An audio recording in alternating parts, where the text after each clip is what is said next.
C'était sûrement trop beau parce qu'au final, c'est un paradoxe monumental. La série de 8 victoires en 8 matchs de Ligue 1 est brisée cet après-midi. La meilleure équipe était sur le terrain, la meilleure équipe du PSG en ce début de saison, la meilleure équipe aussi des deux qui étaient sur le terrain ce soir et la meilleure équipe de ce championnat, la meilleure attaque du monde tout simplement, avec la meilleure équipe encore. On va commencer avec des superlatifs puisqu'après on va leur tomber dessus pendant toute la durée de la vidéo. La meilleure équipe pour le pire contenu, la pire mi-temps, je fais référence à la seconde, et la première fois qu'on perd des points, 3 cet après-midi, match à 13 h, désolé pour la sale gueule du dimanche, je pense que vous aussi c'était un peu pareil. Au moins, notre lot de consolation, c'est qu'avec cet horaire complètement décalé, il y a moins de personnes qui ont vu cette humiliation bien sûr.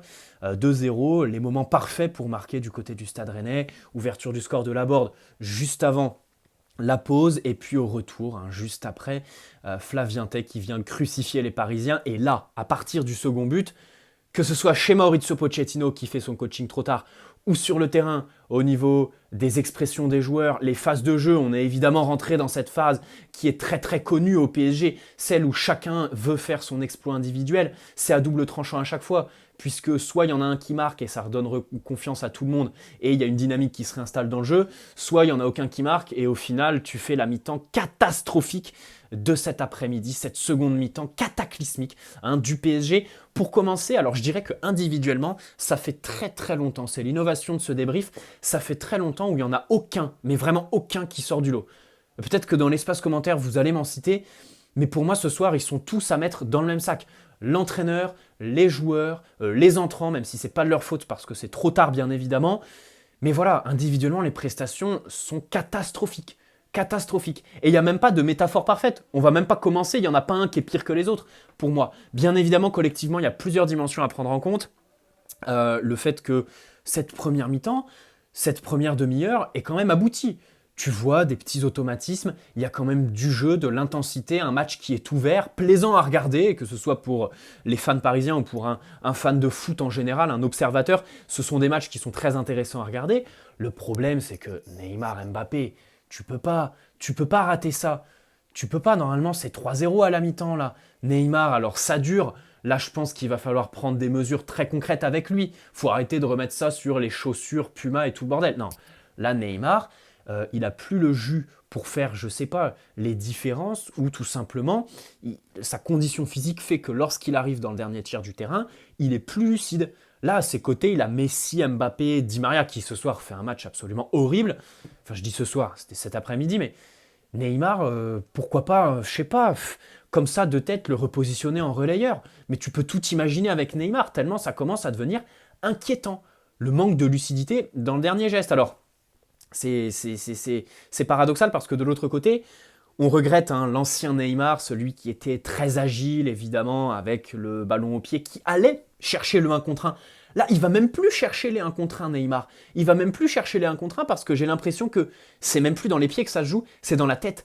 Il sait qu'il est plus capable, en 1 contre 1, de faire les différences qu'il faisait il y a 3 ans. Alors par contre, évidemment, il comble, on l'a vu mardi contre Manchester City, encore ce soir, des 4, c'est sûrement lui, même avant Di Maria, qui s'investit le plus défensivement, parce que souvent sur la même ligne que Gay et Verratti.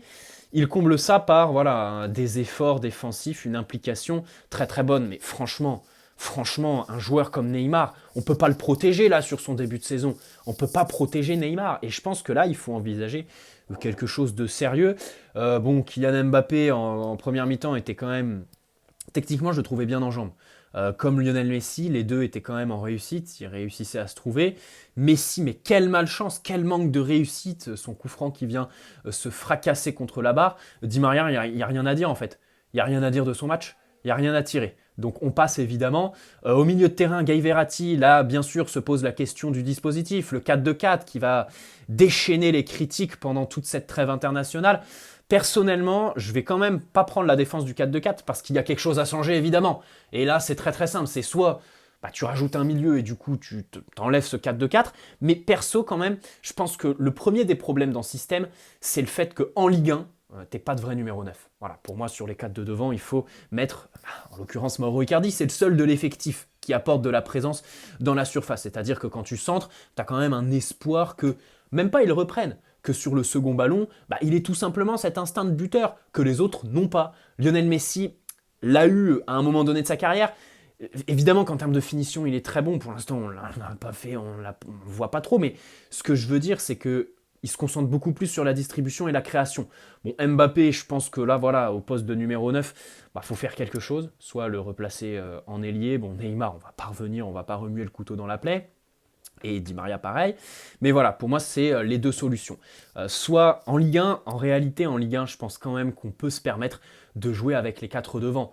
Enfin, ce serait un aveu de faiblesse de se présenter contre Rennes, contre les adversaires de Ligue 1, qui en plus, à la différence des autres années, jouent le PSG avec brio, avec du vrai football, c'est-à-dire qu'ils se découvrent, qu'ils proposent de l'intensité, des espaces et tout ça. Bon, je pense quand même que se présenter avec un 4-3-3, ce serait limite. Hein, le 4-3-3 pour la Ligue des Champions, ok, ça se discute, pas de problème. Mais là, en Ligue 1, bien sûr, ce soir on perd, bien sûr, on peut tout remettre en cause. Mais d'un autre côté, j'ai oublié de le signaler, mais les attaquants vendanges, là, c'est du ressort individuel. Comme je disais, il n'y a rien à tirer de ce match individuellement. Mais s'il marque, on n'est pas là à discuter comme ça. Là, normalement, il y a 3-0 à la mi-temps. Le coup franc de Messi, ça rentre. Neymar, il dévisse pas. Mbappé, pareil. Et normalement, le PSG plie le match à la demi-heure de jeu. Le problème, c'est que c'est pas fait. C'est du ressort individuel. Et on se retrouve à tout remettre en cause. Tout le monde va remettre en cause ce système. Bon, perso, c'est pas ça que... Voilà, c'est pas sur le système que je m'attarderai le plus. Les deux buts qu'on encaisse, c'est deux centres, hein, encore une fois. Alors sur le premier, tu peux remettre en cause la passivité d'Achraf Hakimi. Alors, qui est quand même à relativiser ou à nuancer parce que au début de l'action, il ne sait pas trop quoi faire.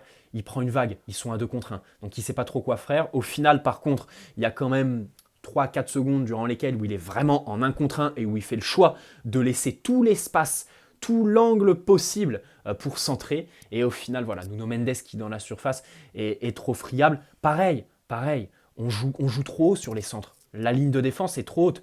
Kimpembe est incriminé. Marquinhos, pareil. On prend tout le temps les mêmes buts. Je vois pas pourquoi aujourd'hui on entamerait le débat du dispositif des 4 devant, du milieu de terrain. Bien sûr qu'à la perte de balle, les deux sont obligés de couvrir la largeur. Évidemment que ça, c'est un problème. Mais d'un autre côté, quand tu tues le match, là, si tu laisses ton adversaire prendre confiance, bien sûr que lorsqu'il récupère le ballon, eh bien, ils vont réussir à se projeter. Mais si tu tues le match à la 20e minute, comme cet après-midi on doit le faire, et comme la plupart du temps le PSG le fait, l'adversaire il prend pas confiance et à la récupération de balle, et il prend moins de risques bien évidemment. Pour moi c'est là-dedans, tu vois ce que je veux dire. On défend bien trop haut, on l'a déjà vu contre Lyon sur le but de Lucas Paqueta qui pareil était honteux. Le second but pareil, c'est un centre, voilà, alors cette fois en retrait. Là oui, on peut se poser des questions. Alors d'abord sur Kimpembe, qu'est-ce qu'il fait? Il est complètement à la ramasse pour moi. Là, Kimpembe, il s'agirait de le mettre au repos. Je pense qu'il y a aussi quelque chose qui pourrait être un tournant.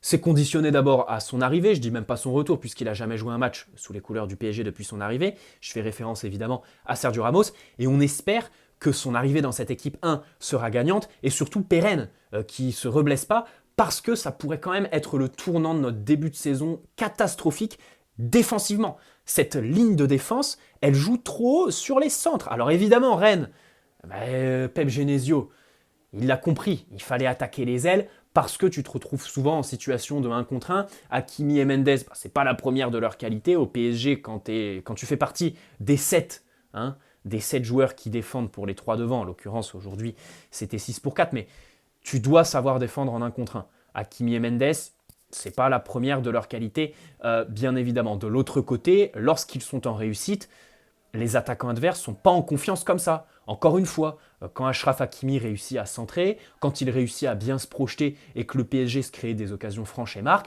non, l'ailier adverse, il prend pas toute la confiance qu'ils ont pris sur ce match, bien sûr. Donc voilà, cette ligne de défense, c'est peut-être aussi du ressort de Marquinhos. J'ai pas encore eu le temps de revoir le premier but, mais je crois qu'en fait c'est Marquinhos qui maintient cette ligne assez haute. Kimpembe qui le suit, Mendes pareil, et au final ça laisse tout l'espace au ballon d'arriver dans les pieds du finisseur. Bon, sur les buts, je suis pas sûr qu'on puisse incriminer Gianluigi Donnarumma qui enchaînait ce soir. Aucune conclusion à tirer sur le poste de gardien. Je pense que sur les deux buts, il est fusillé et complètement désabusé. Et pour ce qui est de la dynamique entre les gardiens, bon, Navas avait enchaîné 2 matchs de suite avant la titularisation de Donnarumma contre City. Je crois qu'il n'y a pas vraiment de logique ou de critères formels dans la tête de Maurizio Pochettino avant de faire ses compositions lors des matchs. Donc voilà pour ce débrief. Individuellement, on ne va pas s'arrêter sur les prestations individuelles parce que tout est acheté. Neymar, les pertes de balles, le manque de lucidité. Di Maria, le néant total tout simplement. Messi qui a pris le jeu à son compte. Mais encore une fois, tu joues à 4 devant, bien sûr, c'est super, c'est cool. Ah, ça ramène les gens au stade, super. Mais là, le problème, c'est que Di Maria, il avait déjà ce problème avec Neymar. Quand ils étaient tous les deux sur le terrain, tu peux pas jouer avec 2 joueurs qui sont censés être dépositaires du jeu pour briller. Là, t'en as 3. Évidemment, c'est Messi qui, des 3, eh bien, tire son épingle du jeu parce qu'il attire le ballon, parce que c'est tout simplement un génie. En première mi-temps, c'est vrai que Lionel Messi a fait du Lionel Messi. Il a quand même été bon. Il y a certaines situations dans les petits espaces, c'est extra, c'est du bonbon. Le problème, c'est qu'en deuxième mi-temps, il disparaît complètement, à l'image de l'équipe. Et il est incapable de remonter, en fait, d'avoir cette envie, parce que c'est aussi une question d'envie, comme d'habitude avec le PSG. Voilà, Neymar Mbappé, qui n'avait pas décuvé de l'anniversaire de Cindy, je ne sais pas qui, là, qui a fêté son anniversaire pendant 3 jours. Ils étaient en soirée tous les soirs. Ah voilà, à fanfaronner, au final, ils n'avaient pas les 2 pieds devant l'autre, dans la surface de réparation pour terminer. Et puis défensivement, voilà. Je pense qu'il faut travailler l'aspect défensif sur les centres. Là, c'est une évidence. Sur les côtés, écoutez, il faut faire travailler les 1 contre 1 nos latéraux. Cette ligne de défense, il faut absolument arrêter de penser que lorsque l'adversaire est en position de centre, il faut se positionner le plus haut possible. Non, évidemment que non. Surtout quand on latéral, quand tu vois.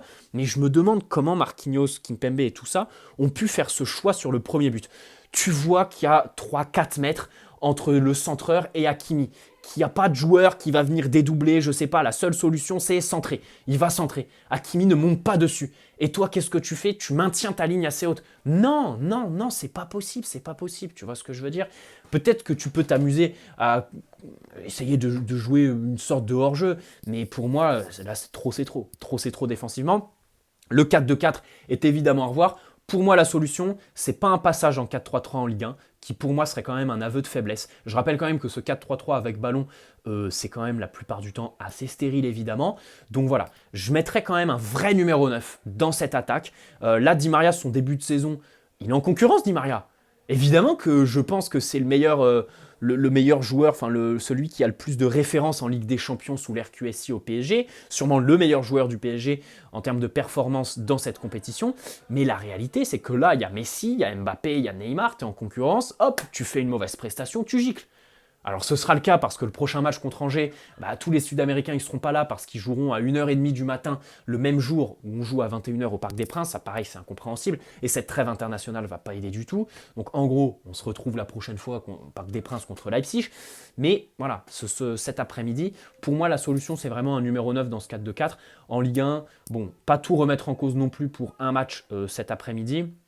Pour moi vraiment l'axe de progression majeure, c'est cette défense, cette manière de défendre. Et évidemment, à la perte de balle, faut s'investir. Faut éviter au milieu de terrain d'avoir toute la largeur à couvrir. Voilà, j'espère que ce débrief vous aura plu. J'ai été assez tranché. Je pense que je vais prendre à contre-pied pas mal d'avis. Je pense qu'il y a beaucoup de gens qui vont me dire oui, il faut repartir sur le 4-3-3. Ça a marché jusque-là. Maurizio Pochettino se met des bâtons dans les roues tout seul à tenter un nouveau système cet après-midi et au final, ça ne marche pas. Lui aussi, son coaching est trop tardif.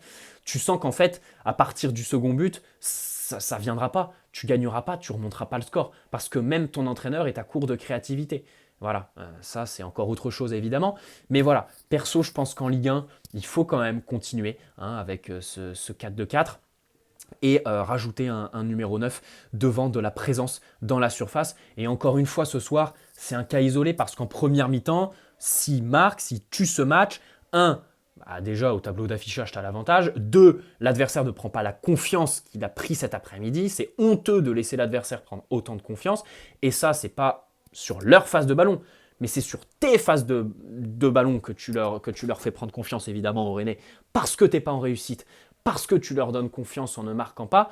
Et bien voilà, ça donne ce que ça a donné, il se projette bien, à la perte de balle du coup, tu prends des vagues, alors que si tu marques, boum, tu plies tout. Voilà, j'espère que ce débrief vous a plu, j'espère m'être arrêté partout. Très bon après-midi à tous, très bon dimanche à la team Notif, très bonne semaine à ceux qui regarderont évidemment cette vidéo après.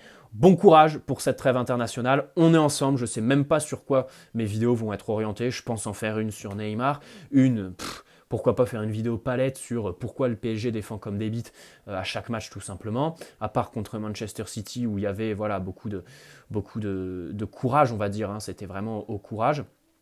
Et puis voilà. Bon bah écoutez, posez un like si cette vidéo vous a plu.